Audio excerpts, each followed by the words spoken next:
All right, everyone, thank you so much. Again, this is presenting our update for the Lower Sioux Creek Area Plan draft. A couple of years ago, the Wake County approved a new comprehensive plan called PLANWake, and this was a 2-year-long effort to update our policies that have been in place for over 20 years. And through this effort, we were able to come up with a new approach to planning in Wake County. One that really acknowledges that Wake County does not have a say in water or sewer infrastructure in terms of development.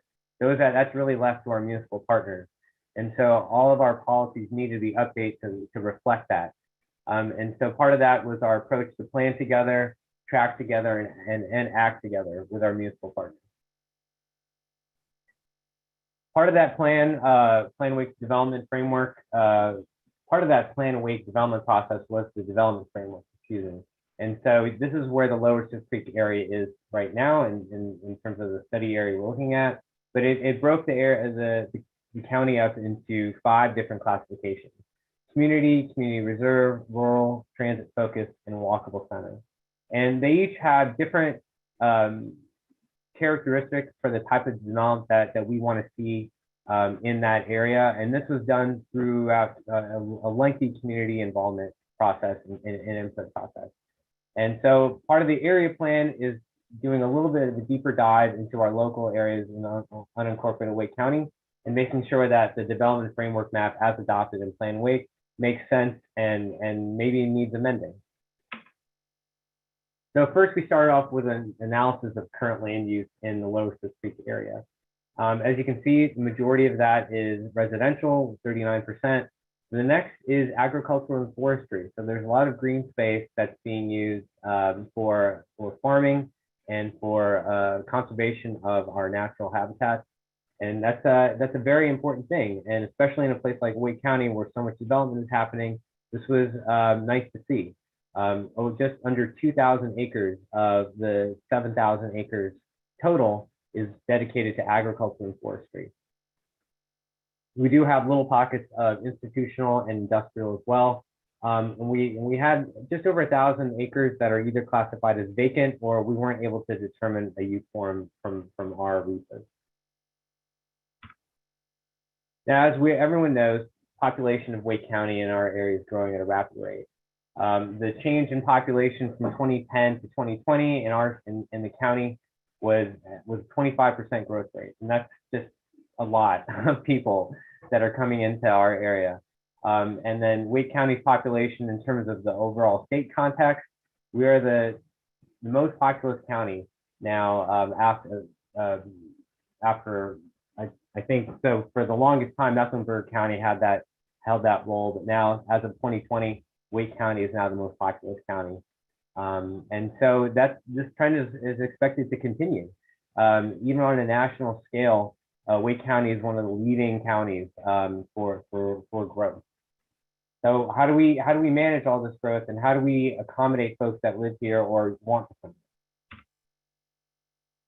And that's kind of part of our planning process and why we're doing an area plan like this. So in terms of the Lower Sioux Creek area, there's a significant amount of population growth in the last 10 years.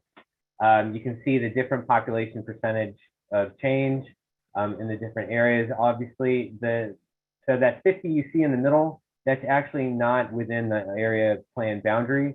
That's within the town of Garner. But still, that doesn't mean that if people are living in one place that they don't move to another place, or they don't drive to another place, or vice versa. People don't just stop at lines on the map.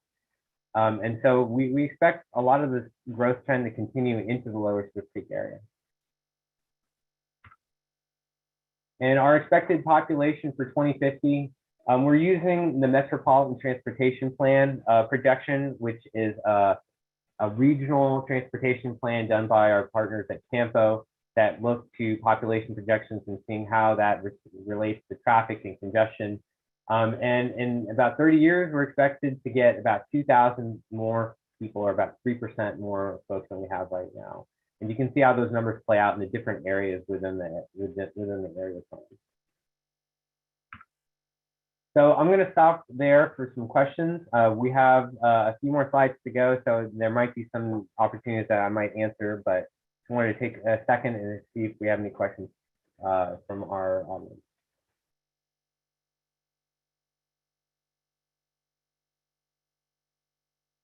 Okay, hearing none, we can move on. We'll have a few more opportunities to answer questions if you can't think of any right now or don't have any.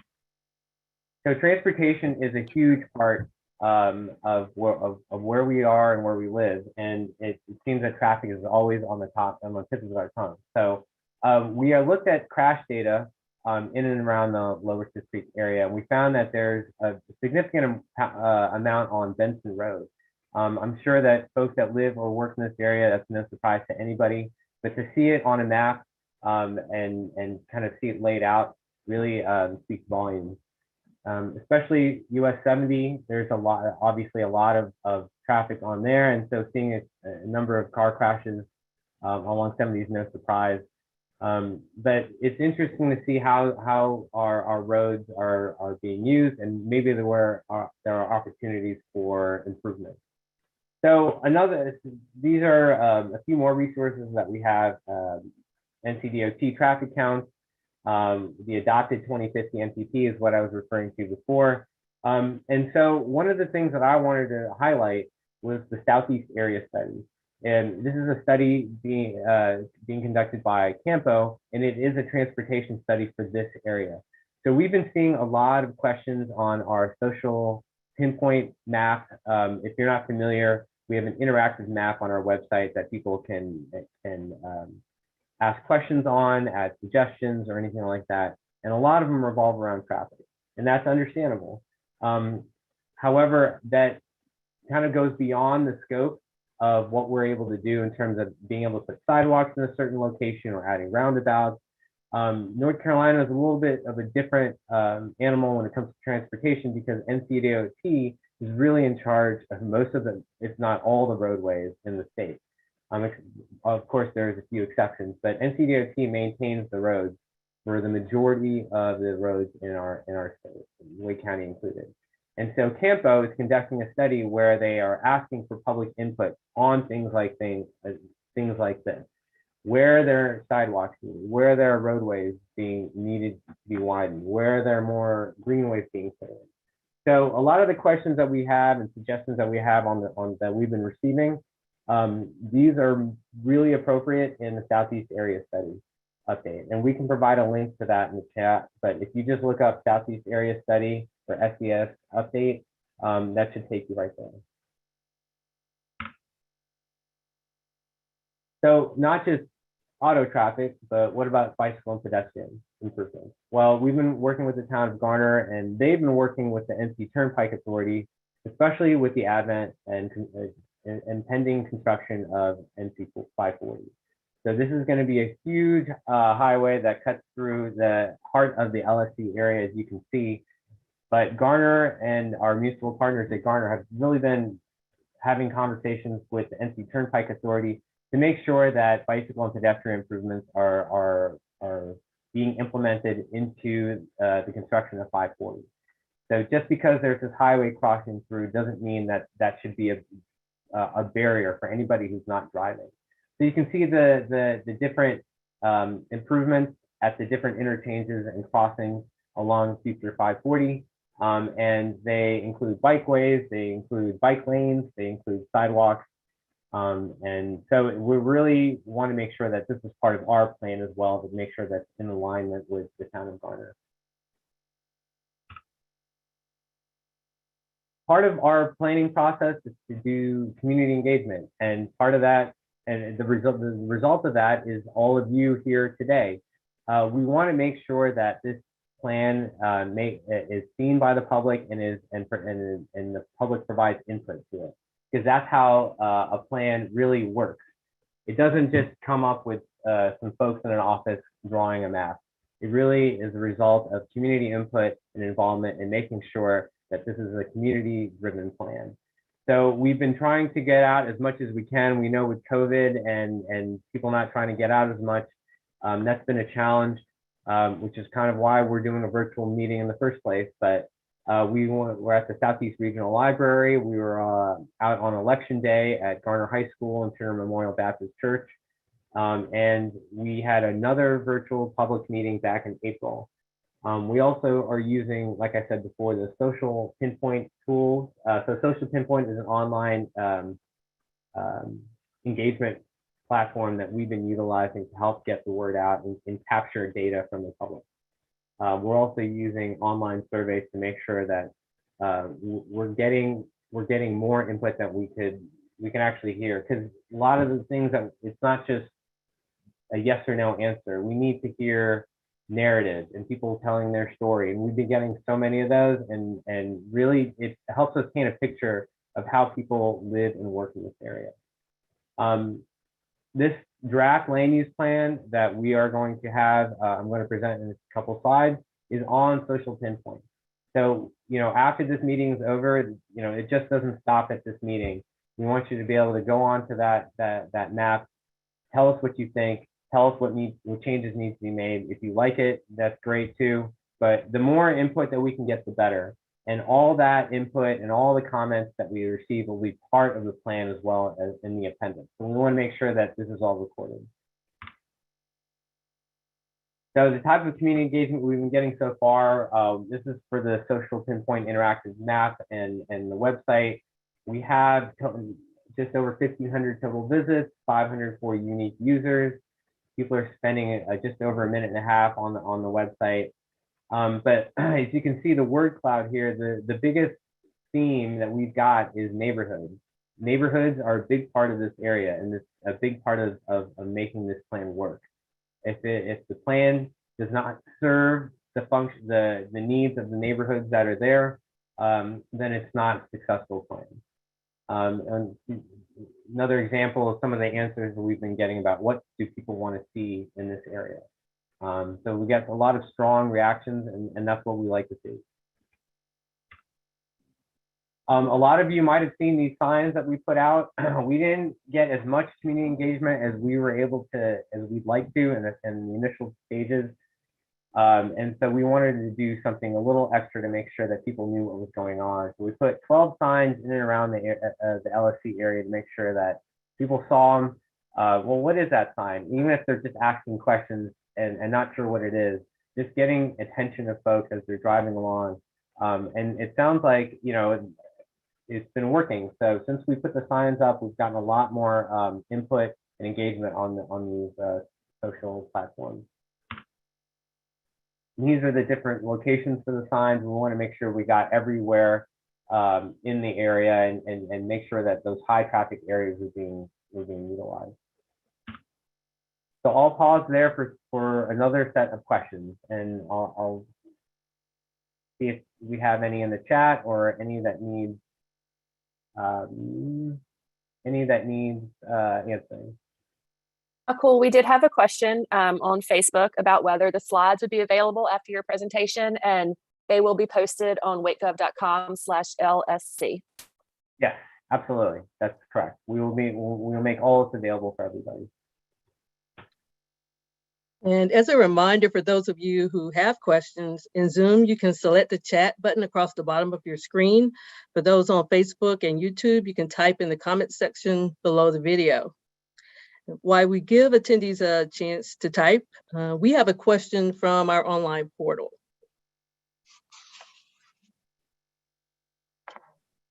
And the question says, there seems to be a lot of agriculture and forestry acreage in the planning area. How can those uses be maintained? A good question. Yeah, that's one of the highlights that we saw in our current planning or in our current land use. There is a significant amount of agriculture and forestry, and that's one of the things that we're losing in our region. As more development happens, as more folks move here, the need and demand for housing increases. But what about setting aside certain areas that are for agriculture? Because without food, we're in a lot of trouble. So there's a balance that needs to be struck, and we work with our partners in the Soil and Water District to make sure that our policies in terms of development, our UDO policies in terms of development make sense and aren't harming these agricultural neighbors in a way that can not allow them to live their lives and do what they do best. And so we have certain things in place.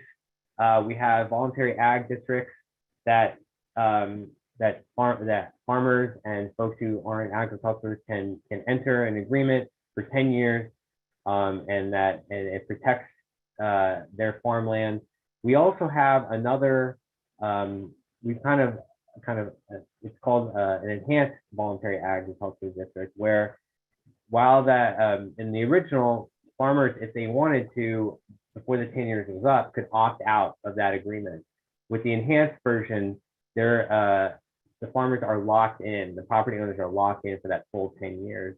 And so after that 10 years, if they feel like they want to renew or want to do something else with their property, they're more than welcome to do that. But for those 10 years, it is locked in that current use. But that's just one example of one of the things that we're doing in a policy level and in an ordinance level to make sure that our farms remain intact. And so that's it's a good question. And we want to make sure that if that's the priority for this area, we want to hear that as well in our comments and the engagement that we see on the social template. We have another question. Thank you for that, Akul. We have another question from Lucy on Facebook, and she asks, what is the plan for traffic lights or road expansion at the corner of White Oak and Rayner Road, especially with the housing development being built there, and if the area south of that is being zoned for commercial use? And I'll go ahead and point that one to Selena to answer. Thank you, Liz. That is a great question. Currently, the intersection or north of that intersection, that's in the town of Gardner. So we actually have to reach out to our partners in regards to any possible improvements along that particular intersection. Currently south of that intersection, it is in Wake County, our jurisdiction, and it is on residential. At this current time, we have not received any application for rezoning or commercial development. With that being said, we also will have to reach out to the town of Gardner, because the developer or the property owner may have reached out to the town of Gardner to make application for a possible annexation or rezoning for some type of development. Okay, we have another question from Sue on Facebook. She's asking about tiny homes. She thinks that neighborhoods that would allow or cater to tiny homes would be very attractive to people, especially in the rural areas. Many people that would consider a tiny home don't have the $200,000 for a city infill. Have any thoughts about tiny homes? Absolutely, that's a great question. Yeah, dense, well, not really density, but a smaller footprint is huge, especially when all the growth that we're seeing in the population. So, with the county, we tend to have a lot less dense development, given that we don't have water or sewer, or we don't provide that utility. So our residents have to use well and septic, which requires a little bit larger lot development.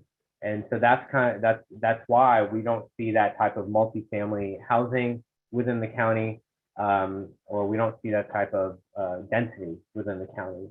So a lot of that can happen within the town of Garner, because they provide water and sewer services, so they can achieve that density. But that doesn't mean that just because we have a smaller, I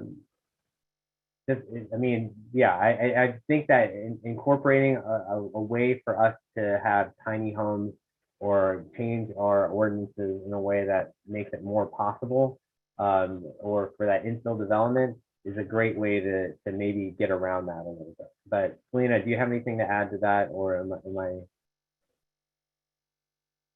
I know, Akul, you actually captured most of it. And like you said, with the density in tiny homes, one thing we do have to keep in mind too, I think, our definition and terminology in regards to tiny homes when it comes to building code. Because certain things may not pass building code, so it's more of a building inspection when it comes to inspecting a tiny home. But from a planning standpoint, if it's residential, it may be allowed. It's just that from a building code and inspection standpoint, it may not meet certain standards.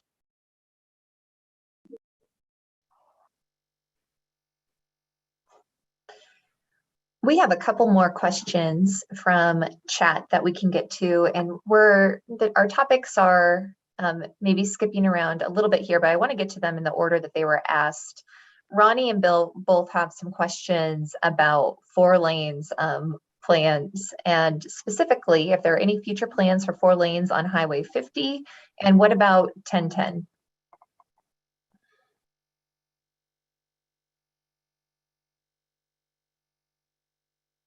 That is a great question. Being that Wake County, when it comes to road improvement, as Akul mentioned, most of 1010 that's in Wake County jurisdiction is maintained by North Carolina Department of Transportation.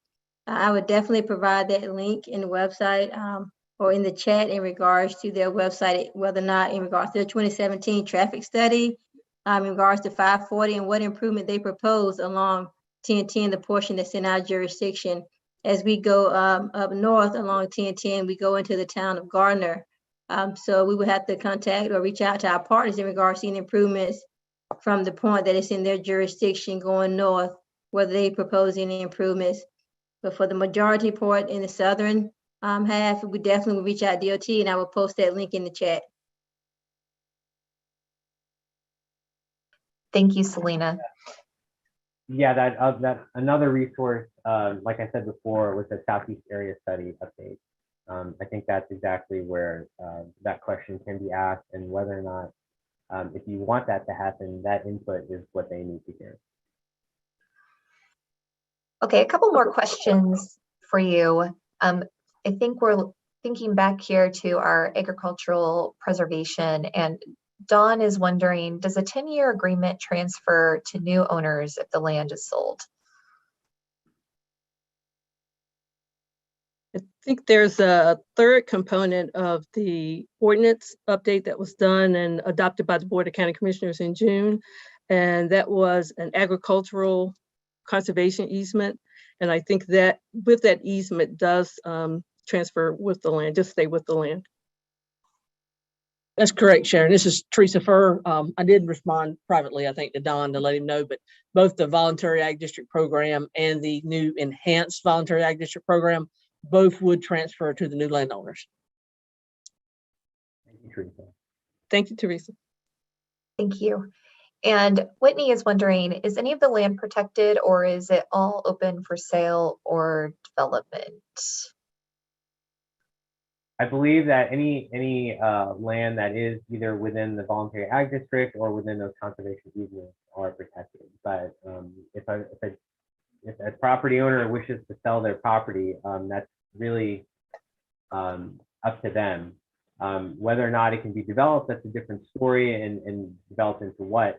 Those are different things that need to, if it's not zoned for the thing that they want to be, for the type of development that they want, it would have to be rezoned and go through the public hearing process. But in terms of for sale, there's only a few things that there's not a whole lot we can do with private property in terms of what a property owner wishes or doesn't wish to do with their property. Thank you for that. A couple more questions from chat. Jennifer is wondering, are there plans to connect the Swift Creek Greenway to other existing greenways in Wake County? I believe that Swift Creek Greenway plan is in Wake County's Greenway plan. There is a plan to, and we can provide a link to that. I will see if I can find that as well. But on the Wake County website, we do have the Wake County Greenway plan, which shows all the different extensions and connections that we feel that the county and the public feel need to be made in order to provide that sort of connectivity. But yes, I believe so. If I remember correctly, the Swift Creek Greenway there is a plan to connect that all the way to the LSC area. Thank you for that. Another question comes from Paul, and he is asking, are there any proposed commercial development along the 540-1010 line? And how would the town manage those kinds of developments? Would it be in the town limits or future limits? I'll take that question. Currently, since that area is actually in our jurisdiction. And I think as a cool mention, we're primarily on individual well, individual septic. Our proposed land uses are encouraging a mixture of use, commercial and industrial along 540 and 1010, as well as we have another work group that's working on ordinance amendment that address any improvement from a pedestrian and road improvements when it comes to future developments. But more than likely, if any commercial development is actually proposed in this particular area, they're going to probably reach out to the town of Gardner so they can connect on to municipal water and sewer for greater proposal, greater development in this area. Well, that's a great question, and we're going to talk a little bit about our future, the draft proposed land uses in that area, so you get an idea of what what we've kind of come up with based on the input that we've received. But if that'll come a little bit later in the presentation.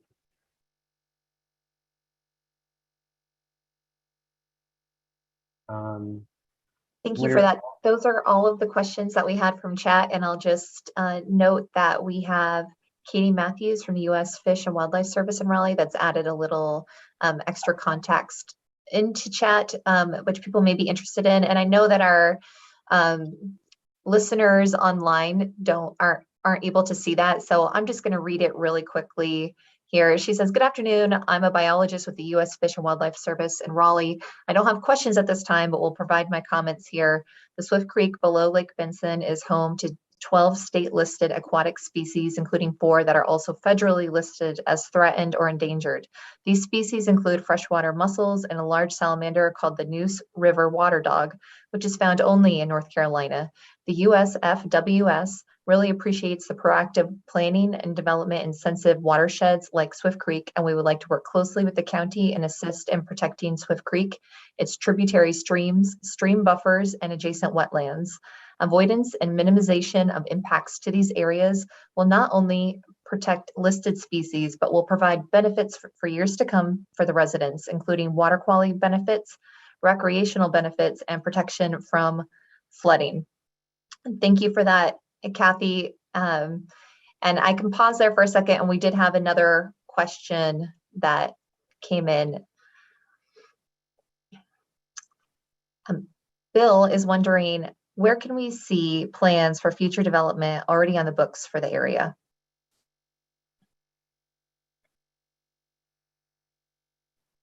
That is a great question. Actually, you probably need to visit several websites. Cool is actually going to go through our proposed land uses. Nothing that has officially been submitted, but where we look to be develop or propose the type of uses in this particular area. Currently, you can also visit, since majority of these areas in Wake County jurisdiction, you can go to our permit portal, www.wakegov.com/permit portal, to see anything that has actually been submitted from proposed residential development, commercial development, anything that may have been submitted in this area. You can actually search there and find out what's going on our permit portal. I will post that link in the chat as well. And typically our municipal partners have an interactive map for development applications or development approvals. And so I would also try and view the town of Garner's website to see if they have something similar. We have one final question from Facebook. This is from Julian, and they would like to know, they've heard plans of building apartment homes close to Swift Creek and I-40. Is that possible? Is that something that y'all can answer? Lena, have you heard about, or what was that intersection again? You said 540 and Swift Creek. apartment homes? Yes, apartment homes. We have not received anything through Wake County. But I would have to reach out to the different towns to see if they submitted or received anything. But we have not received anything for apartment homes in that area. Thank you, Selena. And Selena, correct me if I'm wrong, it would be very difficult to build apartments within this jurisdiction, given it would have to be on well and septic. Yes, it would be really difficult because we are on individual well and septic, and septic take up a lot of land. So that's why we probably need to reach out to our partners to see if they receive anything, because if that proposed development is in the works or it's being thought about, they're going to want municipal water and sewer. And again, that permit portal would be able to, they would be able to see any submitted development plan for the county's jurisdiction. And Sharon recommended checking out the town of Garner's website. They have anything in the works as well. All right, well, with that, we can keep going, and I will share my screen again.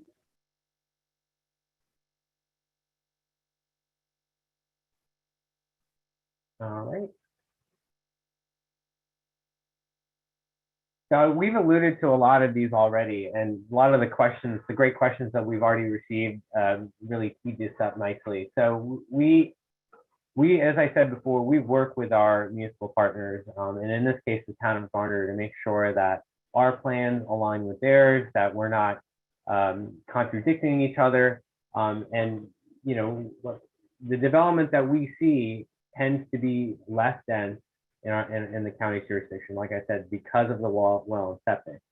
So if there is a lot of development happening in certain areas that sounds like it should be more of a town of Garner thing, the type of development, given its density, given its the infrastructure requirements for that, we tend to try to steer folks in towards the town of Garner. If there's a way for water and sewer lines to be extended along roadways so that it's accessible to some of these areas, you know, that's what we like to see. And the town has a plan for that as well. So in part of their capital budget, they make sure that for 10 years out, they're trying to see when and where they can extend water and sewer. So we also work with our partners in the affordable housing department and make sure that housing affordability is something that is being thought about and implemented when we're doing development plans. As we've already talked about, agriculture and farmland preservation through the DAD and the EVAD. Historic preservation is something that gets kind of lost along in all of this. And a lot of the development that we see a lot of older homes, historic homes being damaged or you know, demolished, and that's our history. You know, it's something that ties us to folks who lived here a long time ago, and provides that bridge for us, because you know, without them, you know, a lot of us wouldn't be here now. But that history that Wake County has is just as important.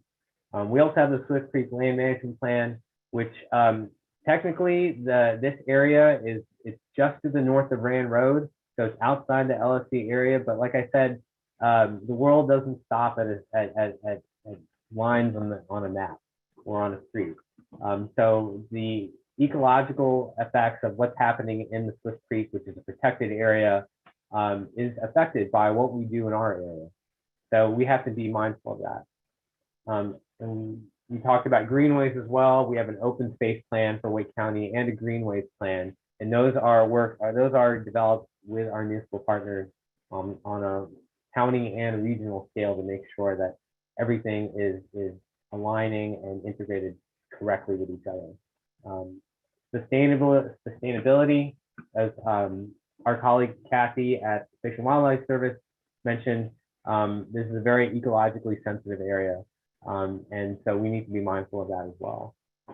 Regional transportation, that's obviously a huge factor in where we live or where we choose to live, and how we can get to work and conduct our business during the day.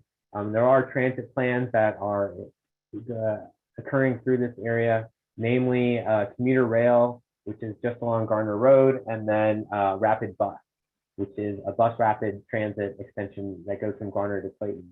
So these are ways that could really help the public, and we're making sure that they're being incorporated into our plan.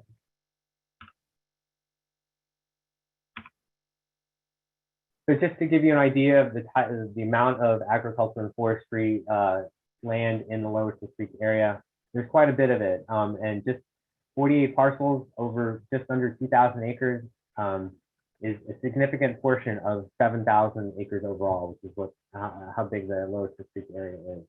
And so making sure that we can maintain this or preserve it is really important to us as indicated by by the public. A little bit about those historic landmarks. Here's a rundown of the historic properties, landmarks in and around the Lower Fifth Creek area. Most of them are not eligible for the National Register, but they do have local significance. And we work with our partners over at the Capital Area Preservation to make sure that these are recorded and part of the discussion when we're talking about development. And so here's our proposed future land uses.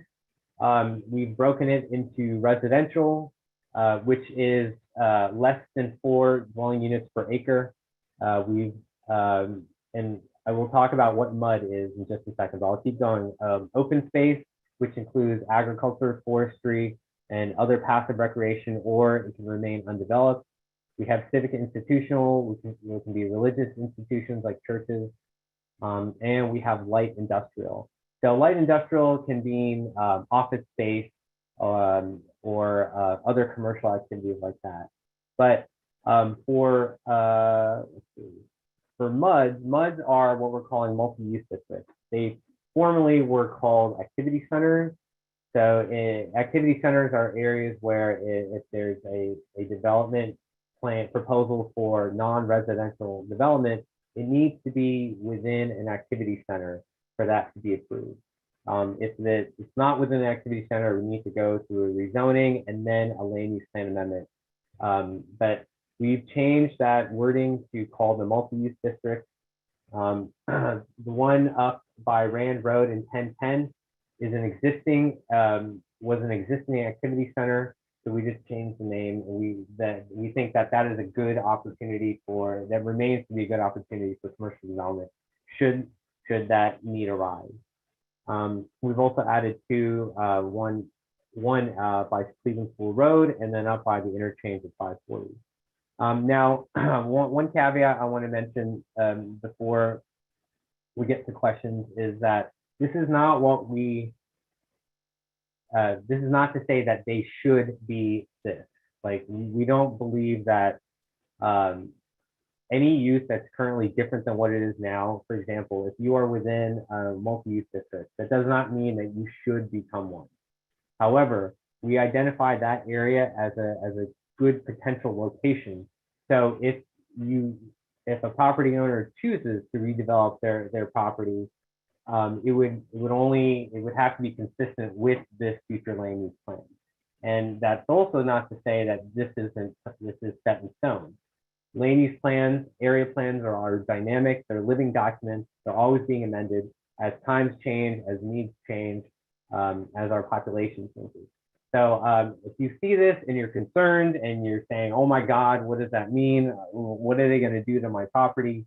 That's what we want to hear, that you don't agree with this, or we want to hear that you do agree with this, or do you think that we should change the wording or include other uses within a certain land use? So this is the kind of feedback we're looking for. But this is still a draft, and I want to be very clear about that.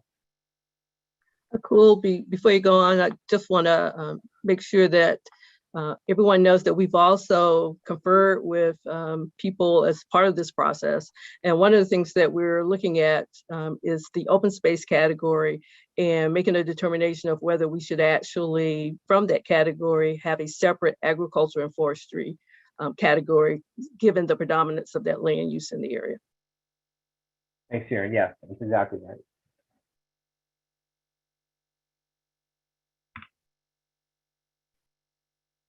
So I wanted to do a little deeper dive into those multi-use districts.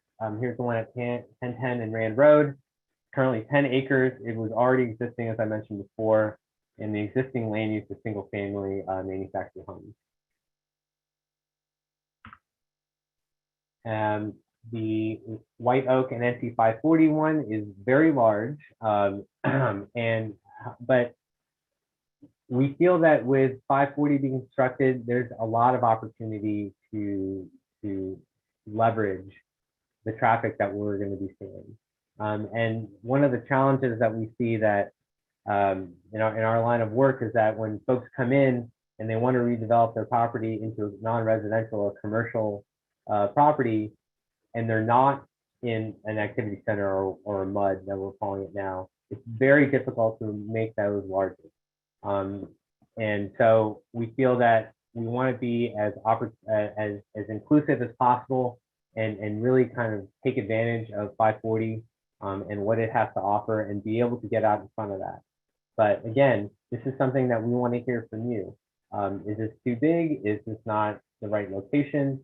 So all those comments we want to hear.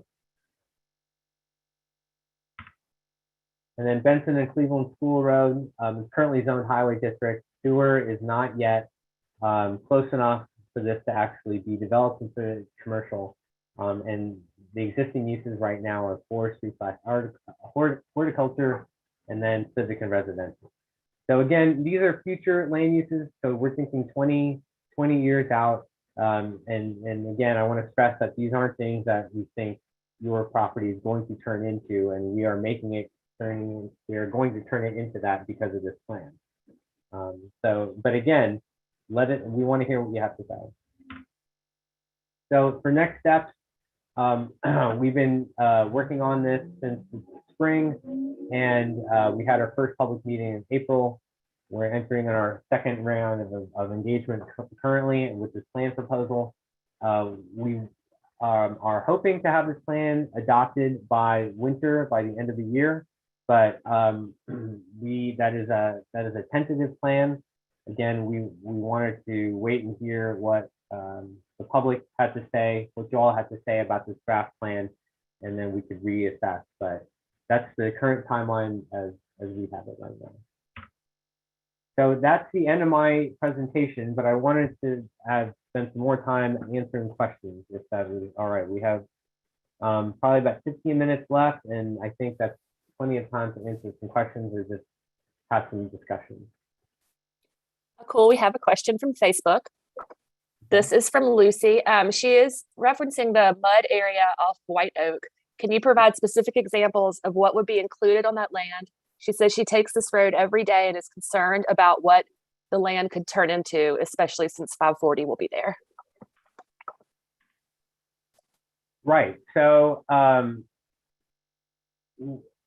multi-use district is really a commercial hub that's in unincorporated Wake County. As I said before, if you are in Wake County and you want to redevelop or rezone your property into a non-residential development, it needs to be in one of these multi-use districts, and they used to be called activity centers.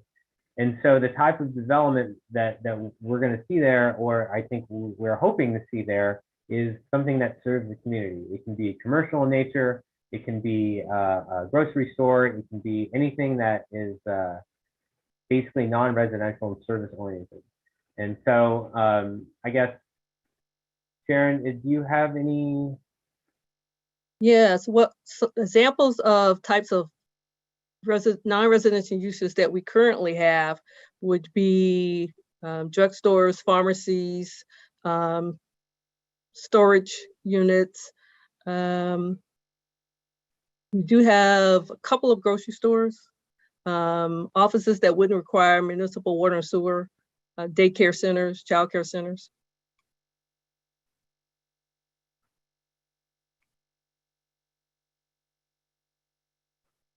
We have two more questions maybe three from the chat that I'm going to share. The first, I guess, is more of a comment, and that's from Teresa, and she says, relating to the potential of a separate designation between open space and agricultural forestry, she is in favor of that. The next one is from Christian, and they say, due to the construction of 540 New Bethel Church Road, had a new bridge constructed to connect Barrington Hills neighborhood to the rest of Wake County. Surround the Barrington Hills is designated open space or agriculture. Now, does that mean that no other roads or residential homes can be constructed? Are there any future plans to have an alternative roadway or public walking, hiking trails that connect the isolated Barrington Hills neighborhood to Hillington West? And they also included, thank you for your time. So Christian, thank you for that question. Any land use designation does not preclude roadways from being built if they are in the metropolitan transportation plan. I think, and we also, I believe we have a collector street plan that that might have an answer to that, and I can get an answer for you for that if it's in there. But if there is a need of a roadway to be built, and in order to provide access, that would be supported. So just because we have a land use designation on the map, that doesn't mean that no roads can go through it. Does that answer your question? And also, I think even though we may have a land use designation, if the land is not owned like by a government entity for a specific purpose, if it's a private property owner, typically they can ask for a rezoning or some sort of development application that may be counter to what is adopted as a planned land use. And then it could go forward in a public review process for the county commissioners in our case to determine whether or not that what is being proposed that may not be the land use should also be developed.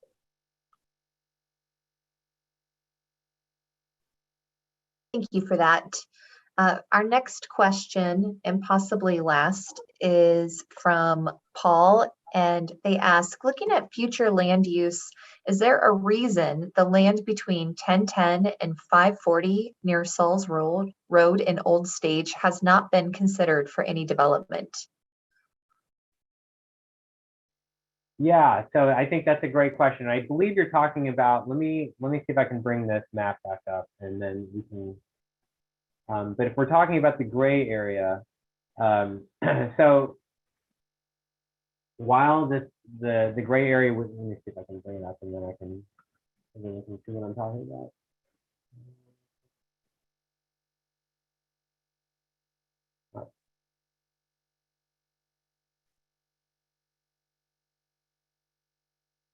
All right. So the gray area is municipal planning jurisdiction. So that includes Town of Garner's corporate limits and ETJ. And so while it's included into the within the boundary area, it's out of our jurisdiction in terms of what we can plan for. So anybody that lives in these gray areas, if they are looking to redevelop their property, they need to go to the Town of Garner to go through that process.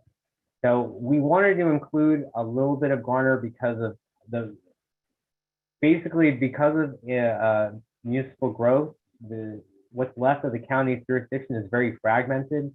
So it was very difficult for us to be able to say, okay, this little area at Rand Road is going to be its own little thing. And this area between Benson and Cleveland School is going to be its own. So we wanted to be a little bit more inclusive and make sure that we were accommodating these continuous areas in unison and thinking about them as a whole. And so that was part of our input for how we thought about the plan as a whole. But in terms of applying a land use designation form, we could only do that to those areas within our unincorporated jurisdiction. And Akul, you may want to also address what the white areas are on the outside of the gray. Oh, like these, oh yeah, so these areas right here? Yes. Mm-hmm. So this area right here is part of the Swift Creek Land Management Plan. And so that is under the guise of a multi-jurisdictional planning effort to make sure that any development adheres to those strict environmental regulations. So again, even though it's out within the unincorporated part of Wake County, that is under a different land management plan. That's called the Swift Creek Land Management Plan. So that is an agreement between all. Sharon, correct me if I'm wrong, like 12 municipalities? No, how many? No. between the 12 municipalities, yeah, to make sure that any development happens there is environmentally protected.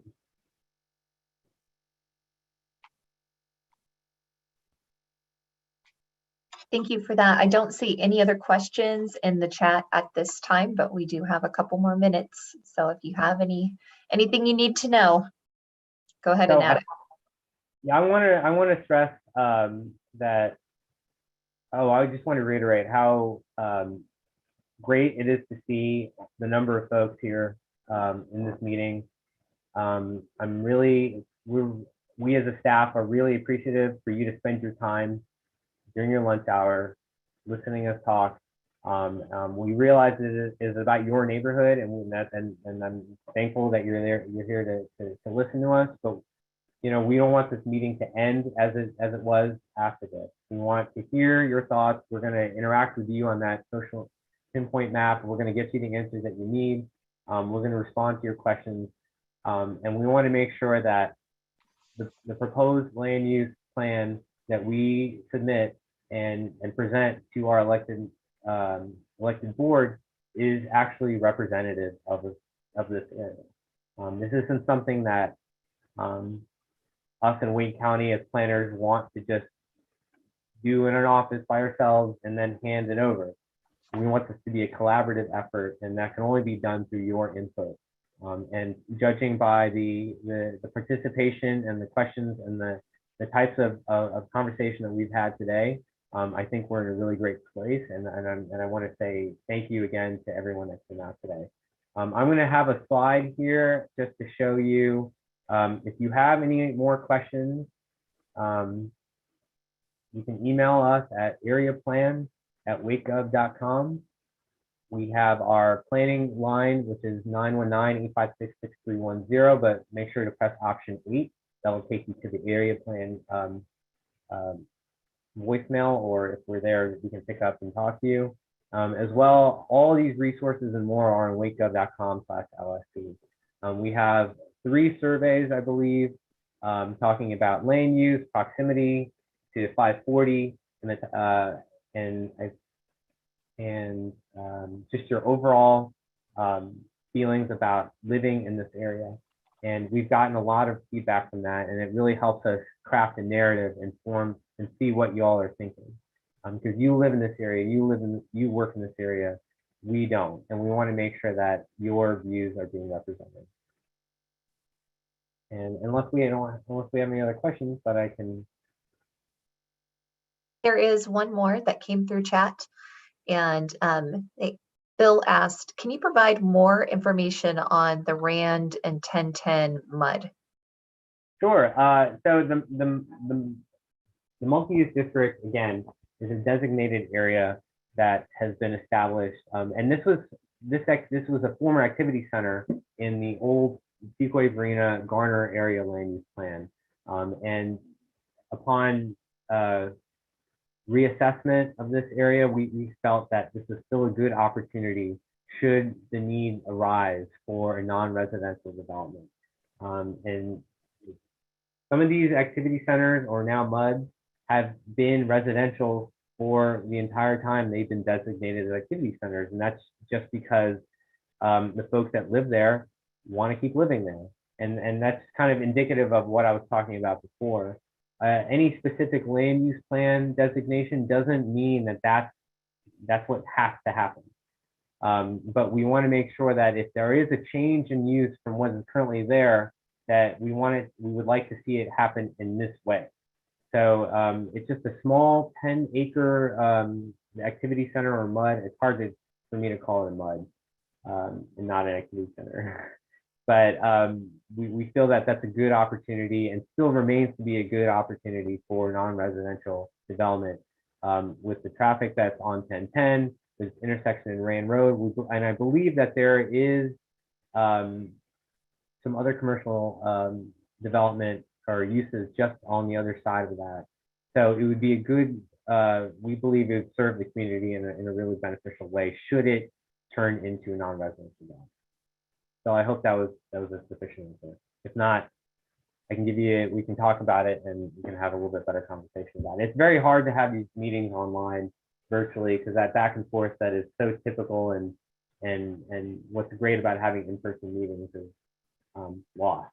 So I hope that we were able to answer your questions enough, and if we didn't, please get in touch with us. We want to make sure that they're answered and that you're satisfied with the answers.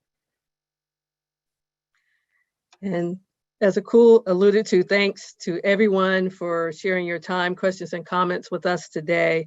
Remember that if you missed any part of the discussion or you want to share this information immediately following this session, you can watch the video back on WakeGov, Facebook, and YouTube. Or go to wakegov.com/LSC, where you'll find a link to the Lower Swift Creek Area Plan page and this video. This concludes our meeting